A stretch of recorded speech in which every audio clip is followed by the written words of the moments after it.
Following the sack of Troy, a small group of refugees fleeing the burning city set sail for a better life in the western Mediterranean. Led by their charismatic leader, Aeneas, the Trojans slowly sailed their way across the sea, stopping at the city of Carthage along the way. There, the Carthaginian queen falls in love with the Trojan leader. However, with a destiny to find his people a new homeland, Aeneas sets sail once again, slighting the queen in the process. Finally arriving in Italy, the Trojans settle in, mingling with the local Latin tribes. A couple of generations later, two brothers lead their people in the construction of a new city. There, the two brothers quarrel over the name of the city, with the brother called Romulus killing his brother. Naming the city after himself, Romulus laid the foundations for one of the greatest powers in the world. This is the history of the Roman kingdom. Rome was traditionally founded in 753 BC. However, upon completion of the city, Romulus found the population for the city was not large enough, and the city could soon be overwhelmed by the more powerful cities in the nearby area. As a result, he opened up the city to outsiders and all classes, giving free citizenship to any who wanted to move to the city. As a result, the city became a haven for slaves and criminals wanting to start a new life. This succeeded in increasing the city's population. However, it also succeeded in drastically increasing the difference between the male populace and the female populace, with the population being primarily made up of males. Needing more women in the city, Romulus invited several local cities to a feast, where the Romans abducted several Sabine women, resulting in a fierce war between the two cities. The two sides came to a compromise, with Romulus becoming a joint king with the Sabine king. Romulus eventually died at the age of 54, an aggressive king who was deified as a god of war, and had, through his actions, firmly established Rome in the lands of the Latins. Now came the problem of who would be king next. Before dying, the king had created the Roman Senate, an elected assembly which helped in the ruling of the city. As a result, the decision of who would be the next king would fall on this new Senate. This meant that supreme power of the state went to the Senate temporarily. The Senate would assemble and appoint one of its own members, a so-called interrex, to serve 5 days to nominate the next king of Rome. After this 5-day period was up, the interrex would then appoint another senator for another 5-day term. This would go on and on until a new suitable candidate to be king was found. This candidate was then brought before the Senate and, if they found the candidate to be worthy, would pass the nominee, with the interrex then calling for an assembly of the people and then preside over it during the election of the king. It was in this assembly where the people of Rome would finally decide whether or not this man would be a suitable king for them. If accepted by the people, 2 other acts are still needed. 1, the candidate needed to obtain the divine will of the gods, as the king would be the chief priest of the city. Once the priests had confirmed that the gods approved of this candidate, the next stage of appointing the king could begin. This next stage was the appointing of imperium over the new king. Imperium was essentially a law that granted the king legal rights to do whatever he wanted to, even break the law and not be held accountable to it. The king would himself propose to the assembly a law granting him the imperium, with the assembly voting whether or not they would approve of this law. However, following Romulus's death, the new Roman Senate was not able to elect a new king, and after a heavy debate between the Romans and the Sabines, they agreed to let the assembly vote in the next king. The assembly chose a man called Numa Pompilius, a man who was against the notion of war, and thought the best course of action for Rome was peace, a stark contrast to that of Romulus. Raids against other local cities continued, however. Rome was by no means a powerful city at this point. Indeed, to the north, the Latins and Italians were dominated by the powerful Etruscans. These Etruscans had access to vast mines, which made their civilization extremely wealthy. As a result, this wealth guaranteed a majority of their local neighbours were kept in check, allowing no one power to overshadow them. However, the Etruscans knew that soon their time of dominance would come to an end, but for now they were on top, and over time they would play as the puppet masters over Rome, with several Etruscans even becoming kings of the new city for the next few decades. One of these Etruscan kings would be the final king of Rome. Lucius Tarquinius Superbus was of Etruscan birth, and during his reign the rich Etruscans were at the height of their power. However, in stark contrast to that of his predecessors, Tarquinius used violence, murder and terrorism to maintain his control over Rome, and even repealed many of the earlier reforms which had been passed by the previous kings. However, Tarquinius went too far, allowing his son to rape a noble Roman woman. The woman told her family of what had happened and then committed suicide out of shame.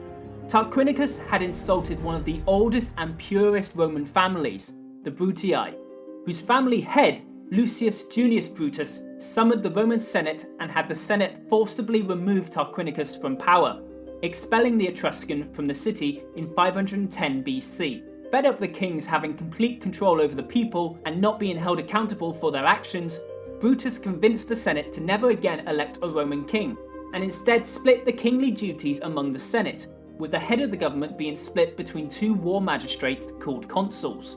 Through no coincidence, Brutus was elected by this new republic to be one of the first consuls. The time of kings had come to an end. Now was the time of the Roman Republic.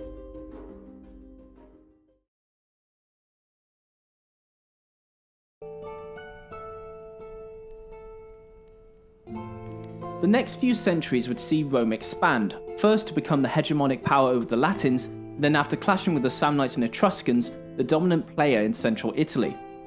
The Greeks of the south, wary of the growing power of Rome, asked their mainland cousins for help. The resulting war saw many Roman defeats, but ultimately Rome was able to snatch victory in the war, taking over the Greek colonies in Italy.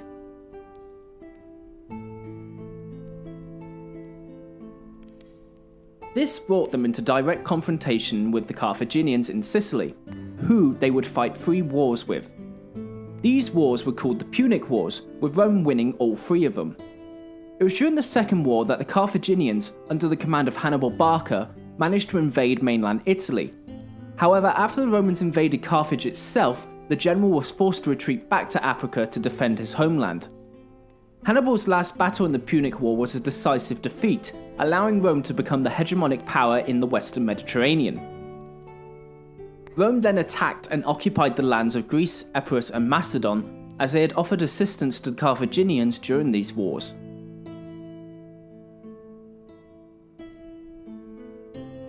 Rome now controlled most of the Mediterranean basin, including parts of Africa, Iberia, Greece and Macedon. All of this brought a large amount of wealth into the region. However, this wealth was not distributed evenly, resulting in a huge disparity between the wealthy and the poor.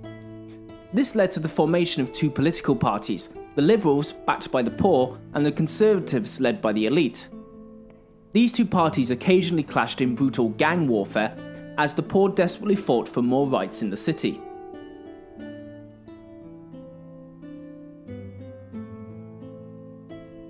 This wealth attracted many raiders, most noticeably being the Cimbri and their allies from Denmark. The resulting war would result in the liberal Gaius Marius reforming the Roman army. Marius's popularity with the poor was contested by his officer Cornelius Sulla, who, using the army Marius had created, decided to take matters into his own hands and occupied Rome as a dictator for many years.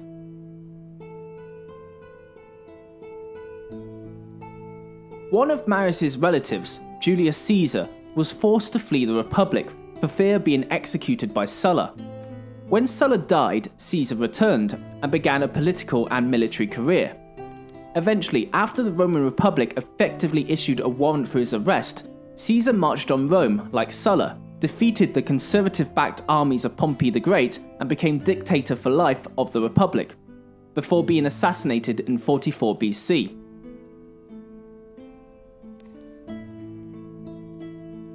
Caesar's second-in-command, Mark Antony, and his nephew, Octavian, quickly took over the command of Caesar's armies. The 2 would hunt down Caesar's assassins, bringing them to justice, before splitting the empire between them. Mark Antony then fell in love with the Egyptian queen Cleopatra and started giving land away to the Egyptians. Octavian could not tolerate this and waged a highly successful war against Antony and Cleopatra. With Antony's defeat, Octavian was left as the last man standing and became emperor in 27 BC, thus bringing an end to the Roman Republic and kick-starting the Roman Empire.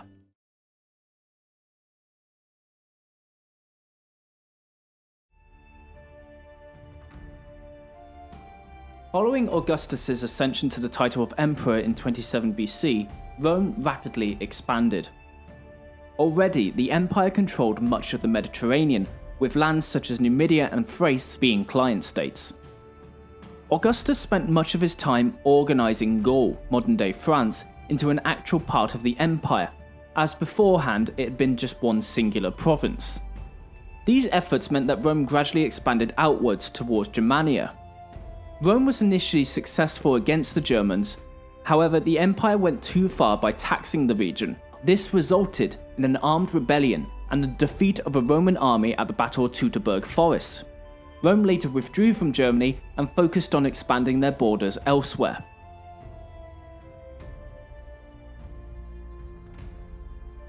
Following Augustus, a few emperors of his bloodline ruled the empire. In this short amount of time, the Romans successfully invaded the island of Britain, helped largely by the patience and methodical tactics used by a general called Vespasian. Augustus's bloodline eventually ended with Nero, who was ousted from power. This led to what was one of many quote-unquote messy times in the empire, where multiple generals were declared emperors by their armies. Eventually, Vespasian was declared emperor and brought some stability to the empire. This period is largely known as the Pax Romana, or the Roman Peace. This was because although the war with the eastern power of Parthia and later Sassanids was still ongoing, there was relative peace in the Mediterranean.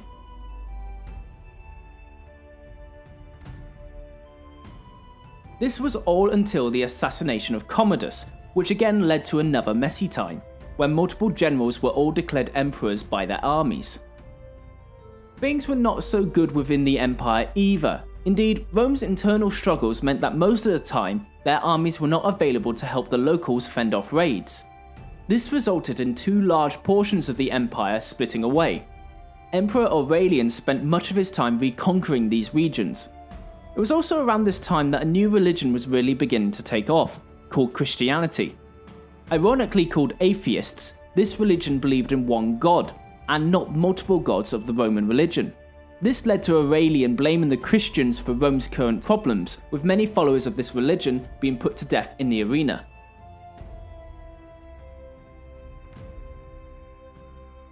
The second messy time came to an end with the rule of Diocletian, who split the empire into 4 smaller empires, each led by a Caesar.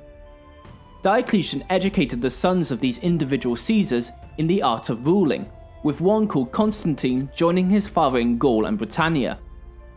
Constantine was crowned Caesar in Britain by his troops following his father's death, and quickly began to take over large portions of the other Caesars' empires.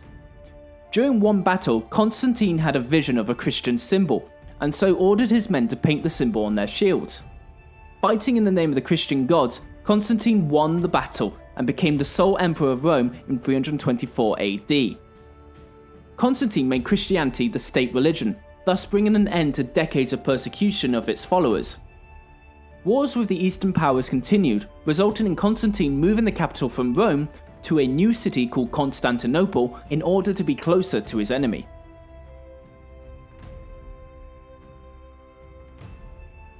However, following Constantine's death, the problem on the borders only got worse.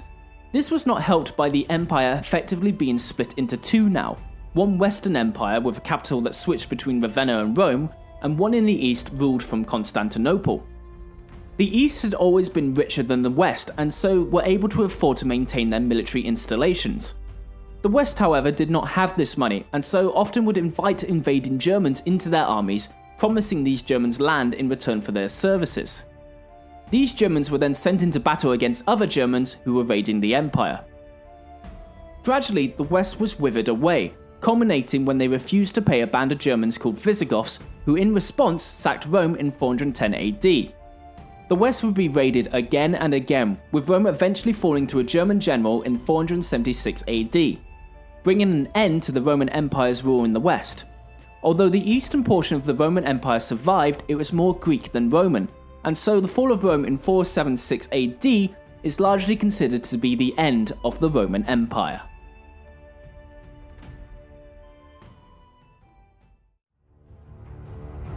Thank you for watching and listening to our videos. Be sure to like, comment and subscribe if you've enjoyed.